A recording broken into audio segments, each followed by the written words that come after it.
오늘 그리고 내일이라는 제목으로 같이 하나님 말씀 나누겠습니다.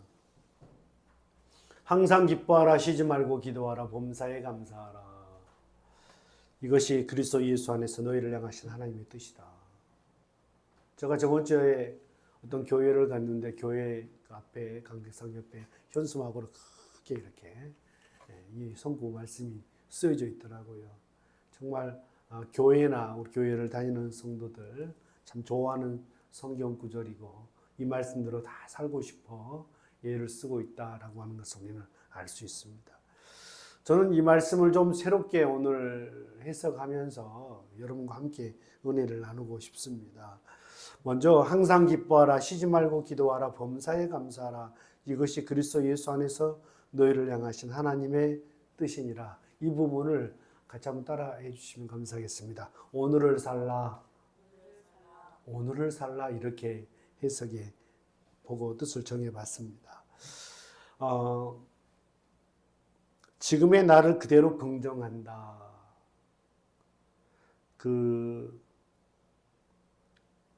이 아모르 파티라라고 하는 노래를 부른 김연자 씨란 분이 있습니다. 이 아모르 파티라라고 하는 그 노래의 가사가 산다는 게 다 그런 거지 누구나 빈손으로 와 소설 같은 한 편의 얘기 세상에 뿌리며 살지 자신에게 실망하지 마 모든 걸 잘할 수 없어 오늘보다 더 나은 내일이면 돼 인생은 지금이야 아모르 파티 뭐 이렇게 합니다. 사실 아모르 파티라고 하는 말은 독일의 철학자 프리드리히 니체의 운명관을 나타내는 용어다 이렇게 얘기를 합니다. 자신의 운명을 사랑하라 라는 뜻이 담겨져 있습니다. 이 니체는 삶이 만족스럽지 않거나 힘들더라도 자신의 운명을 받아들여야 한다. 그러니까 이 니체가 말하는 아모르 파티는 자신의 삶에 일어나는 어떤 고난과 어려움까지도 받아들이는 적극적인 삶의 태도를 말합니다. 부정적인 것을 긍정적으로 바라보면서 자신의 삶을 긍정하는 모습이 이 아모르 파티라고 하는 뜻인데 까르페 디엠이란 말도 있습니다. 우리말로는 현재를 잡아라. 까르페 디엠, 인생은 지금이다. 그래서 우리 크리스찬들이 항상 기뻐하라, 쉬지 말고 기도하라, 범사에 감사하라. 이걸 다른 각도로 보면 나를 긍정하며 오늘을 살자. 따라합시다. 나를 긍정하며 오늘을 살자. 계속해서 성경의 요셉을 조명해 보고 있습니다. 어린 나이에 배다른 형제들에게 인신매매를 당하고 나중에는 성추행 미수범으로 억울하게 감옥에 누명을 쓰고 들어가게 됐는데 어린 나이에 그런 억울하고 힘든 삶을 어떻게 참아낼 수 있었을까?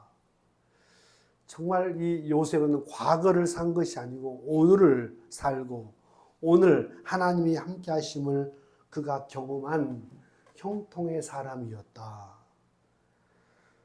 그러니까 그가 과거에 꿈을 잘 꾸어서 오늘을 이겨낸 것이 아니고 성경은 요셉을 형통의 사람.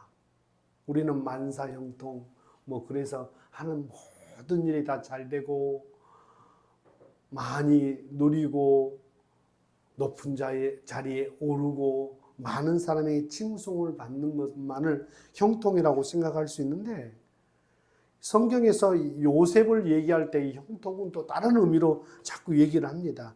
창세기 39장 2절에 보면 여호와께서 요셉과 함께 하심으로 그거 형통한 자가 되어 그의 주인 애굽 사람의 집에 있더니 종으로 팔려가 보디발의 집에 있을 때 얘기입니다. 3절에는 그의 주인이 여호와께서 그와 함께 하심을 보며 또 여호와께서 그의 범사에 형통하게 하심을 보았더라. 하나님을 알지 못하는 주인이 요셉이 우리 집에 들어와서 그가 섬기는 신이 그가 섬기는 하나님이 그와 함께 한다라고 하는 것을 하나님을 믿지 않은 이 보디발이 보았다는 것, 경험했다. 이걸 오늘 우리식으로 표현하면 우리 집에 복덩이가 들어왔다. 우리 집에 자신의 신을 잘 믿는, 자신의 신이 함께하는 자가 들어왔는데, 그가 들어오고 나서부터 우리 가정이 잘 되고 평안하고 모든 일이 범사가 좋은 일만 있다. 뭐 이런 표현이겠죠. 그의 주인이 인정했더라. 그런데 나중에 그의 아내를 통해서 성추행 미수범으로 감옥에 누명을 쓰고 들어가 있을 때 창세기 39장 23절에도 간수장은 그의 손에 맡긴 것을 무엇이든지 살펴보지 아니하였으니 요셉을 그만큼 신뢰했다고 말해요. 이는 여호와께서 요셉과 함께 하심으로 여호와께서 그를 범사에 형통하게 하셨더라. 뭐 이런 말씀이 있어요. 간수장이지만, 하나님을 알지 못하는 간수장이지만 그에게 맡긴 것을 살펴보지 않니. 왜? 그런 내가 있든지 없든지 그가 믿는 하나님이 그와 함께하기 때문에 허튼 짓 하지 않을 놈이라고 하는 것을 간수장이 알았고, 비록 그의 처지는 감옥에 있었지만 여호와께서 그에게 범사에 형통하게 하셨더라. 여러분, 우리는 이 땅을 살아가면서 이런 말이 쉽게 동의가 잘 되지 않습니다. 어떻게 하루하루 사는 것이 힘들고 먹고 사는 것이 힘들고 많은 사람 앞에 원수의 목전에서 내게 상을 차려주지는 못할 망정 내 삶에 불편함이 없게는 하나님이 하셔야지 형통일 수 있지 않습니까? 그런데 여전히 기도 제목이 있고 여전히 육신의 연약함이 있고 여전히 우리 삶 가운데 어려움이 있고 아쉬움이 많음에도 불구하고 형통하다라고 하면 쉽게 이해를 하지 못할 겁니다. 그런데 요셉의 삶이 그렇지 않습니까? 하나님이 그와 함께 하심으로 형통케 하셨다면 하루아침에 자유의 몸이 되어지고 그를 정말 힘들고 어렵게 했던 사람들에게 원수를 갚고 말이죠. 많은 자기 누명이 벗겨지고 많은 사람 앞에 꿈을 꿨던 것처럼 11단이 그냥 자기에게 절하고 해와 달과 별이 그냥 11별이 자기에게 절하는 것처럼 자기가 높이 올라가고 부모와 형제들에게 높임받는 그런 것이 형통 아니겠습니까? 그런데 하나님이 그와 함께 하심으로 형통한 자가 됐다. 저는 이 형통이 참 자유하고 살았다라고 표현하고 싶습니다. 과거를 살지 않았다. 과거의 어떤 영적 체험 때문에 여러분, 저도 예전에 과거에 꿈만 생각하면요, 전 이렇게 살면 안 됩니다. 언젠가 아내에게도 그런 꿈을 얘기했는데 그냥 설교를 하는데 벌판에 설교를 하는데 논밭이 엄청 많은데 거기에 뒤에 사람들이 저 시선으로 보이지 않을 정도로 많은 사람들이 함께 예배하고 저가 설교하고 여러분 그런 꿈을 꿨단 말이에요. 제가. 여러분 그런 꿈만 믿고 오늘 이 모습을 한탄하면서 하나님이 꿈을 꾸게 하시진 말든지 오늘 이렇게 어려움을 주시는 말든지 이런 식으로 산다면 어떻게 되겠습니까? 과거의 꿈을 의지하지 않고 과거에 자기가 당한 어떤 상처에 매여서 분노하며 살지도 않았고 오늘 하루하루 내일을 코람되어 하나님 앞에서 하나님이 나와 함께 하는데 보디발 아내가 자기를 유혹했을 때도 주인이 나에게 이 집안에서 맡기지 않는 것이 하나도 없는데 다 맡겼는데 당신만 나에게 손대지 말라고 했다. 그러나 주인의 말도 말이지만 어찌 내가 하나님 앞에서 득죄하리요. 하나님이 앞에서 내가 어떻게 죄를 지을 수 있느냐. 주인의 말도 말이고 정말 내가 의로운 사람이고 라기보다는 내가 어떻게 하나님 앞에서 득죄하리요. 청년이 무엇으로 그 행실을 깨끗게 하리까? 주의 말씀을 따라 삼갈 것입니다. 내가 주께 범죄치 아니하려 하여 주의 말씀을 내 마음에 두었나이다 라고 하는 표현처럼 하나님 앞에서의 신앙, 하나님이 늘 자신과 함께 한다고 하는 그 믿음이, 그 믿음으로 하루하루 산 삶이 그의 유혹을 물리칠 수 있었다. 우리가 예수를 믿는 것은 참 자유하고자 믿는 것이죠. 우상과 이 기독교 신앙과 차이가 뭡니까? 우상은 복 비는 종교요, 정성 들이는 종교요. 그리고 자꾸 우상은 사람을 억압하게 만듭니다. 이사도 아무 날에나 못 가요.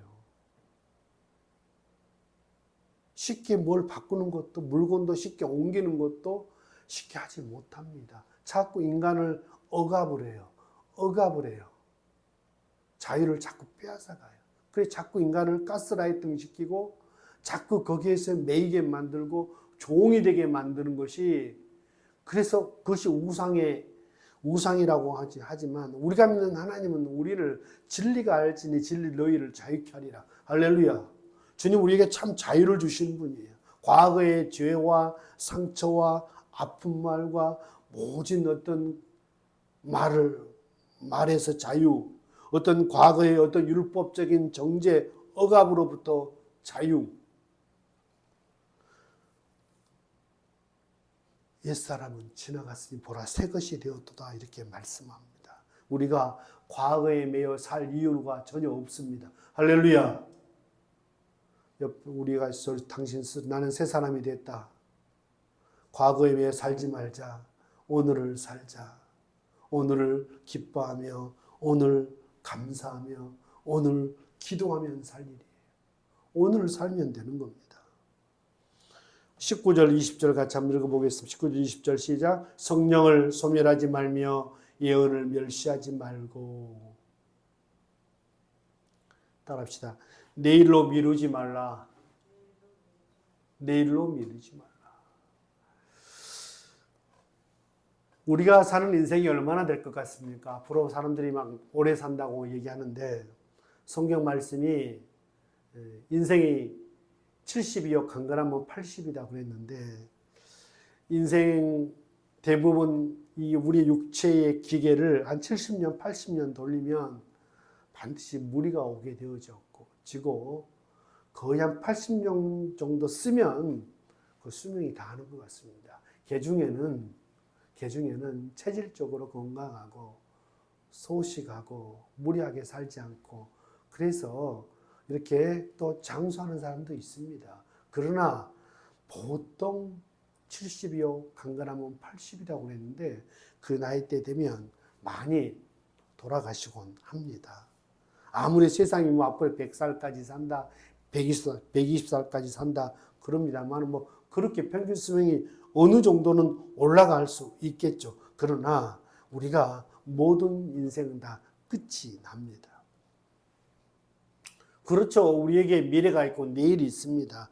당연히 있죠. 그러나 내일은 오늘이 있어야 내일이 있는 거죠. 내일은 오늘이 결정합니다. 성경에도 너희는 먼저 그의 나라와 그의 의를 구하라. 그리하면 이 모든 것을 너희에게 더하시리라 라고 마태복음 6장 33절에 말씀하신 다음에 그러므로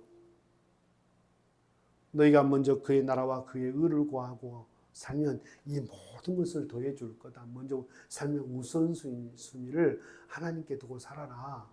그러면서 결론적으로 내일 일을 위하여 염려하지 말라.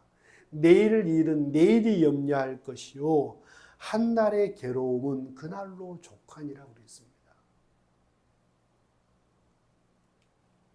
열심히 사는 것 좋고 내일의 좋은 것을 기대하고 소망을 갖고 열심히 수고하고 애쓰는 것 중요합니다만은 내일 걱정을 미리 끌어다가 오늘을 그르칠 이유가 없다는 것이죠. 오늘 부지런히 내게 주어진 시간 최선을 다했고 어제보다 나은 오늘이라면 감사하며 살 수 있고 오늘 일을 내일로 미루지 않는 인생.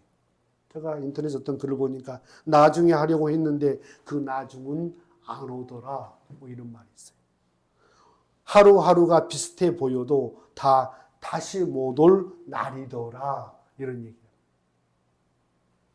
나중에 하려고 했는데 나중에 보니까 나중에 안 오더라는 겁니다.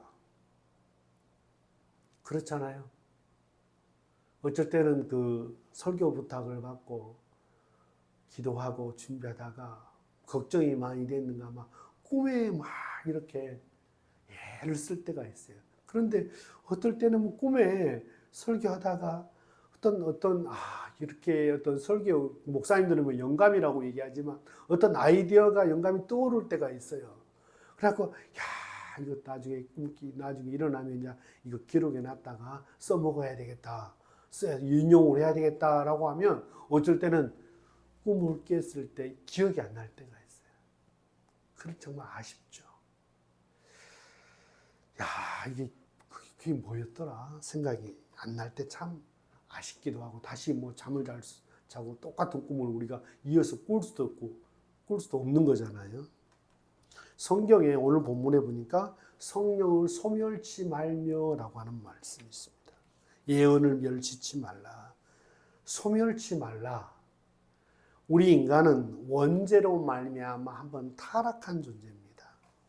말하자면 우리는 질그릇 같고 깨진 그릇 같다는 겁니다. 완전하지 못해요. 그래서 우리가 예수를 믿고 거듭났고 하나님의 자녀가 됐지만 우리가 완전한 인격이 된 것도 아니고 완전한 성품을 가진 사람도 아니고 우리 자체로 불완전합니다. 신분이 바뀌었을 뿐이죠. 죄인이 의인으로 바뀐 것이고 의인도 의로워져서 의인인 것이 아니라 주님이 의롭다고 인정해 주는 의인으로 바꿨다라고 하는 것이지 인간이 완전해졌다는 것이 아니죠. 그렇기 때문에 우리 깨진 그릇에 자꾸 여러분 이 그릇이 깨졌는데 이 그릇에 계속 물을 부으면 어떻게 될까요? 깨진 정도만큼 물이 자꾸 새게 될 겁니다. 조금씩 새게 될 거예요. 어떤 사람은 막 너무 많이 깨져갖고 줄줄 빨리 새버린 사람도 있고 어떤 사람은 살짝 금이 갖고 천천히 새는 사람이 있을 거예요. 그 정도 차이지 모든 인생은 다 질그릇과 같고 깨진 그릇과 같다. 그러니까 노력하지 않아도 잘 살려고 애쓰지 않아도 그냥 가만히 있으면 줄줄줄줄 셉니다. 은혜도 세고 말씀도 세고 하나님의 축복도 세고 자꾸 성령을 소멸한다고 하는 말이 이 말인 겁니다. 저는 언제라도 마음만 먹으면 기도 생활 금방 할 수 있고 저는 언제라도 마음만 먹으면 예배 은혜롭게 드릴 수 있고 언제라도 마음만 먹으면 하나님 앞에 내 모든 것들을 드려서 헌신할 수 있지. 지금 없어서 못하고 지금 좀 욕심이 있어서 못하지. 형편이 그래서 못하지. 언제라도 하나님이 기회 주시면 할 수 있습니다라고 하는 것은 자기 장담일 뿐인 겁니다. 그래서 우리가 다음에 하지, 내일 하지 자꾸 밀어놓으면 낡은 가죽 부대의 포도망처럼 그 포도주처럼 점점 터져서 나중엔 아무것도 없는 그날이 올 거예요. 자꾸 오늘 할 일을 내일로 미루고 오늘 할 일을 내일로 미루고 왜냐하면 이게 점점점 새고 있다고 하는 것은 하나님의 은혜도 자꾸 식어져 버리고 찬양의 기쁨도 식어져 버리고 기도의 능력도 식어져 버리고 은혜도 사명도 하나님의 부르심의 소망도 다 점점 새버린다고 하는 것을 잘 모르는 거예요. 날이 많은데 네 젊잖아. 언제라도 하면 되지. 나중에 하면 되지. 사탄이 주는 고도의 술수입니다. 오늘을 못 살게 하고 오늘 할 일을 자꾸 내일로 미루게 합니다. 그래서 성령을 소멸치 말고 예언을 멸시치 말라. 오늘 성령 충만함을 구하고 오늘 내게 주신 말씀을 붙잡으라는 거예요. 내게 주신 말씀으로 오늘을 사는 거예요. 사탄이 예수를 시험하면서 광야로 데려가 40일 금식 기도하신 이후에 사탄의 시험을 예수님이 받으시죠. 돌로 떡 만들어 먹으라 그랬다가 높은 데서 뛰어내려 봐라. 내게 절하라 그랬다가 여러 시험을 하죠. 먼저 떡만 만들어 먹으라 이런 말씀을 마귀가 막 유혹을 합니다. 먼저 돌로 떡부터 먼저 만들어 먹어라. 오늘 아까도 읽었던 마태복음 6장 33절 이후에 무엇을 먹을까, 무엇을 마실까, 무엇을 입을까 염려하지 말고 먼저 하나님의 나라와 의를 구하라. 순서가 정말 중요합니다. 먼저 하나님의 나라, 하나님의 의 먼저 구하라. 우리가 꼭 교회에서 예배드리고 사역하는 일만 하나님의 일이 아닙니다. 먼저 내가 하는 삶의 터전에서 하는 모든 일이 네가 먹고 살기 위해서 하는 일이 아니라 하나님의 의를 이루기 위해서 하나님 나라를 위해서 하는 일이라고 하는 이런 신앙으로 바로 갖고 일을 하라고 하는 하나님의 말씀인 것이죠. 우리가 이 순서를 바꿔놓으면 자꾸 내일로 미루면 안 돼요. 먼저 오늘 할 일, 뭘 먼저 하나님의 나라와 의를 먼저 구하고 이것처럼 우리의 삶 가운데 자꾸 날이 많지 내일 하지 내일로 미루지 말고 오늘 할 일을 내일로 미루게 하는 것은 마귀가 손을 술습니다. 오늘 기도할 마음, 오늘 할 일, 오늘을 살자 해서 저는 항상 기뻐하라, 쉬지 말고 기도하라, 범사에 감사하라. 오늘 그렇게 살아. 오늘 할 일을 내일로 미루지 마. 왜냐하면 성령을 소멸치 말며 예언을 멸치지 말라고 그랬다. 오늘 할 일을 내일로 계속 미루면 자꾸 소멸돼야 식어져야. 신앙생활은 반드시 교만하면 큰 어려움을 당합니다. 장담하면 안 돼요. 자신할 것 없어요. 나 여기까지껏 언제라도 하면 되지. 하고 싶은 마음도 안 생길 뿐더러 나중에 한다고 해서 될 일이 아닙니다. 되어질 일, 주님이 은혜 주셔야 되는 것이지 내가 마음먹는다고 될 일은 아닌 것이죠. 그러니까 오늘 할 일을 내일로 미루지 말고 정말 믿음으로 승리하는 저와 여러분 됐으면 좋겠습니다. 할렐루야. 21절 22절 마지막으로 있습니다. 21절 22절 시작. 범사에 헤아려 좋은 것을 취하고 악은 어떤 모양이라도 버려라. 할렐루야.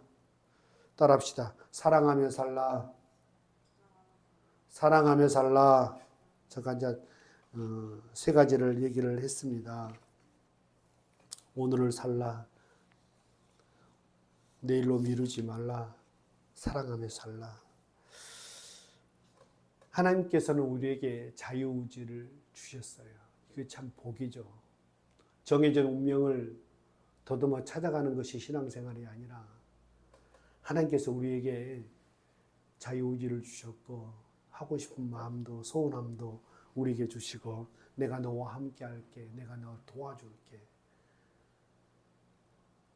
그런데 우리 인간에게 자유의지를 주셨다. 선택할 수 있는 힘을 주셨다고 하는 것이죠. 우리에게 많은 사람이 있고 많이 겪은 상처가 있고 많은 경험도 있고 주변에 많은 사람들이 있습니다. 무엇을 선택하고 살 건가? 마지막으로 이 드라마 얘기 잠깐 하고 마치도록 하겠습니다. 너의 목소리를 들려라고 하는 드라마를 제가 잠깐 봤는데 어떤 사람이 부인이 심장병이 걸렸는데 심장 이식 수술을 해야 돼요. 그런데 옆방에도 똑같은 심장 이식 수술을 기다리는 환자가 있어요. 자기는 정말 심장 이식을 기다리고 있는 상황에 어떤 사람이 기증한다고 해서 그걸 자기가 받을 줄 알았는데 옆방에 똑같은 부인이 심장병이 걸려서 고생하고 있는 이 남편이 기자인데 열심히 알아보고 이번 심장 이식이 자기 아내에게 맞는 그런 심장인 것 같다고 의사를 찾아가서 얘기하고 기사를 쓰고 막 그렇게 해서 결국 이 심장 이식을 이 기자된 이 남편의 아내가 이거 심장 이식을 받게 됩니다. 드라마니까 이제 그런 설정을 했겠죠. 그런데 이 자기에게 당이 자기 아내에게 받을 심장인 줄 알았는데 옆방의 그 남자가 열심히 애를 써서 알아보고 적합도를 알아보고 의사를 설득하고 뭐 해서 했지만 이 사람 입장에서는 내 아내에게 올 심장을 도둑 맞은 거예요. 이 마음에 이분이 해서는 안 될 결정을 합니다. 그런 결정을 하고 수술을 한 의사를 사고로 위장해서 살인을 해버립니다. 심장을 자기 아내가 받아야 될 심장을 이식받고 트러블이 생겨서 3개월 만에 심장 이식받은 사람이 죽자 더 화가 나서 그 심장 이식받아 죽은 이 아내의 남편 그 기자를 어느 날 아들과 함께 차를 운전해 가고 있는 그 가정에 대형 트럭을 몰고 가서 부딪혀서 그 남자를 죽여버립니다. 옆에 아들이 앉아 있어요. 아들도 피투성이가 돼 있는데 보니까 덜 죽었어요. 이 사람이 창문을 깨고 그 아들이 보는 앞에서 자기 아버지를 죽입니다. 그 아들이 주인공이고 마침 그 사건을 여고생 2명이 목격하게 살인사건을 목격하게 되는데 그 목격하는 한 명의 주인공이 한 명의 여자 고3 학생이 주인공 2사람이 나옵니다. 이 사람이 이제 누가 트럭 주인을 하다 보니 범인으로 잡혀갖고 재판을 받는데 자기가 과실치사지 살인죄가 아니다라고 얘기를 하는데 증인이 없으면 이 사람이 살인죄로 처벌받을 수 없는 상황에 증인이 나와야 되는데 이 여자 고3 주인공이 증언을 하게 됩니다. 증언을 하게 되어지고 핸드폰으로 찍어놨던 그 영상 때문에 이 사람이 고스란히 감옥에 들어가 살게 됩니다. 그런데 감옥에 들어간 이후에 자기 노모와 자기 아들이 굶어 죽습니다. 그러니까 감옥에 들어간 이 살인자가 또 원한을 품습니다. 나를 증인으로 고소했던 그 고3 여자애를 나가면 내가 반드시 죽이리라. 근데 빨리 나가고 싶어서 가서 예배를 드리고 변화된 척하고 봉사활동해서 좀 사면을 받아 일찍 퇴소를 하게 되어서 나와보니까 이 고3 학생이 변호사가 돼 있어요. 그를 몇 번 죽이려다가 못 죽이고 나서 누구를 찾아가느냐? 홀로 이 고3을 잘 키운 자기 치킨집 하는 엄마를 찾아가서 무참하게 살해합니다. 살해하기 전에 딸과 통화를 시켜줍니다. 딸은 그 통화를 자기의 엄마와 마지막 통화인 줄도 모르고 통화를 하는데 그 통화 내용이 이렇습니다. 혜성아, 눈에는 눈, 이에는 이 법대로 살아가는 이 세상 사람들 다 장님이 되게 될 거다. 네 약속해라. 네 인생을 사람 미워하는 데 쓰지 말라 이 말이다. 한번 태어나가 이뻐하면서 살기도 모자란 세상을 낭비하지 말라. 자기 딸에게 한 말이지만 자기를 죽이는 그 살인자에게도 몇 달간이지만 위장해서 자기 치킨집에 배달을 하러 온 자기를 죽이려고 했던 그 친구에게 이 어머니가 너무 잘해줬거든요. 생일이면 미역도 끓여주고 자기 아들처럼 그렇게 했는데 자기를 죽이는 거야. 그 아들 앞에 더 이상 네 참 불쌍하다라고 하면서 안타깝게 하면서 저는 딸과 마지막 통화를 하면서 그 딸에게 한 말, 평생 이 딸이 이 마음으로 삽니다. 근데 이 살인자는 나 괜찮은 사람이었어. 나 괜찮은 사람이었는데 사랑하는 사람이 죽고 나니까 눈이 돌아서 나 그렇게 살게 되더라. 그래서 니도 한번 당해봐. 니도 한번 당해봐. 니 앞에서 니 사랑하는 사람이 죽이면 너도 짐승이 될 거야. 이 논리거든요. 그런데 그러면 사고 난 차에서 자기 아버지를 때려 죽이는 그 살인자를 이 아들은 또 복수의 칼을 갈고 그렇게 살아야 돼. 이 주인공은 그 상황에서 그 어른이 돼서 이제 커서 이 살인자를 만나서 퇴소한 살인자를 만나 죽일 수 있는 힘이 있었는데도 죽이려고 내리치려고 나 죽여봐. 너도 나 똑같아. 그러는데 마지막에 죽이지 않습니다. 나는 너처럼 살지 않을 거야. 난 너처럼 짐승으로 살지 않을 거야. 라고 하면서 그걸 자기 손으로 해결하지 않습니다. 보면서 야, 사람 다 똑같지 뭐. 똑같이 나 같은 상황 되면 너도 짐승이 될 거야. 마귀의 유혹처럼 계속 유혹을 합니다.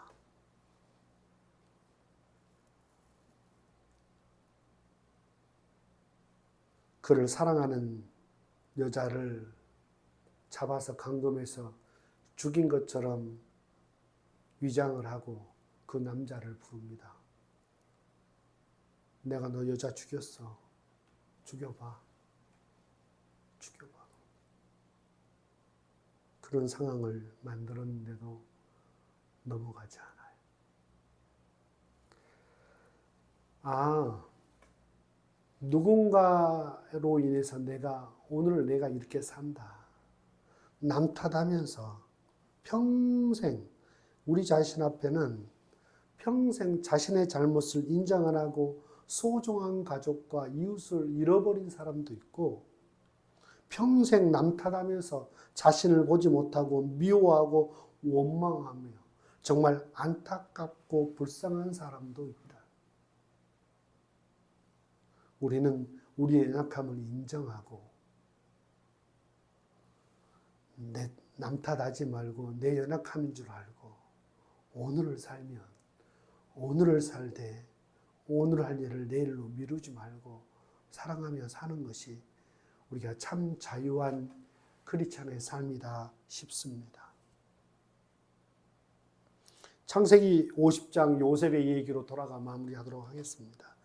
50장 20절로 21절에 보면 당신들은 나를 헤아려 하였으나 하나님은 그것을 선호받고사 오늘과 같이 당신들의 생명을 구원하게 하시려 하셨나니 당신들은 두려워하지 마소서. 내가 당신들과 당신들의 자녀를 기르리다 하고 그들을 간곡한 말로 위로하였더라. 당신들은 나를 헤아려 했지만 이건 지나간 일입니다. 그런데 그 일 가운데 누가 개입하셨는가? 하나님이 개입하셨다. 나의 아픈 지난 모든 일 가운데 하나님이 함께 하셨다고 하는 표현이죠. 하나님 그것을 선으로 바꾸사 오늘과 같이 많은 자의 생명을 구원하려고 하시려고 했다. 하나님께서 우리를 향한 놀라운 계획이 있는 줄로 믿습니다. 그러니 내일을 살지 맙시다. 내일 과거의 상처에 매여 살지 맙시다. 과거의 어떤 억압에 매여 안 된다고 하는 마음으로 살지 맙시다. 오늘을 어떻게 살 것인가 기뻐하며 살고 기도하며 살고 감사하며 살고 성령을 소멸하지 말고 오늘 할 일을 내일로 미루지 말고 하나님 주신 말씀 멸시치 말고 악은 어떤 모양이라도 버려라. 너 앞에 정말 여러 가지 사람들이 있을 거다. 누구를 본받고 살 것인가.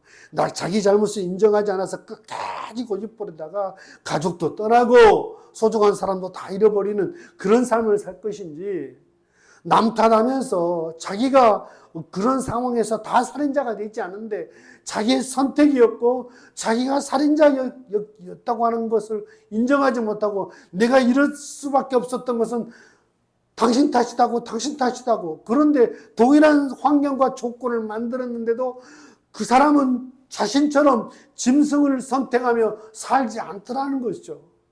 우리들 앞에 그런 사람이 있을 수 있어요. 남 탓하면서 자기 잘못 인정 안 하고 나 그럴 수밖에 없었던 것은 너 때문이야, 부모님 때문이야, 환경 때문이야 라고 하면서 살아가는 안타까운 인생이 있을 수 있어요. 누구를 본받고 살 것인가? 너 앞에 악은 모양이라도 버리고 범사에 헤아려 좋은 것을 택하라 그랬어요. 택하라. 뭘 택하고 살 것인가? 오늘 주신 말씀 붙들고 함께 하나님을 아버지로 믿고 살아가는 우리 크리스찬들, 하나님께서 우리에게 참 자유함을 주신 줄로 믿습니다. 이제 오늘을 삽시다. 내일로 미루지 맙시다.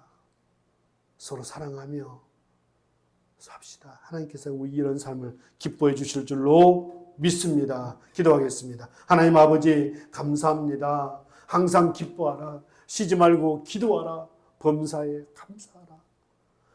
하루하루를 기뻐하면서 감사하면서 기도하면서 승리하는 저 우리 권속들 될 수 있도록 도와 주옵소서. 하나님 아버지, 오늘 할 일을 내일로 미루지 말고 성령을 소멸치 말고 예언을 멸시치 말고 점점점 우리는 연약하여 모든 것이 있을 수밖에 없는 연약한 존재인 줄 알고 계속해서 하나님 은혜 안에 말씀 안에 기도 안에 주님이 기뻐하시는 일 가운데 있게 하옵소서. 정말 내 앞에 헤아려 좋은 것을 취하고 악은 어떤 모양이라도 버리라고 말씀하신 주님, 안 좋은 것 선택하지 말고 좋은 것 서로 사랑하며 용서하고 용납하며 승리하며 살아가는 우리 믿음의 권속들 다 될 수 있도록 은혜 베풀어 주옵소서. 이제는 우리 구주 예수 그리스도의 은혜와 하나님 아버지의 만극하신 사랑하심과 성령님의 감동, 감화, 내주 충만하심이 말씀을 듣고 오늘을 나를 긍정하며 오늘을 살고 오늘 일을 내일로 미루지 말고 서로 사랑하며 살기로 마음에 다짐하고 달아가는 사랑하는 권속들 머리 위에 그들의 가정의 몸된 교회 위에 이제부터 영원토록 함께 계실지어다. 아멘.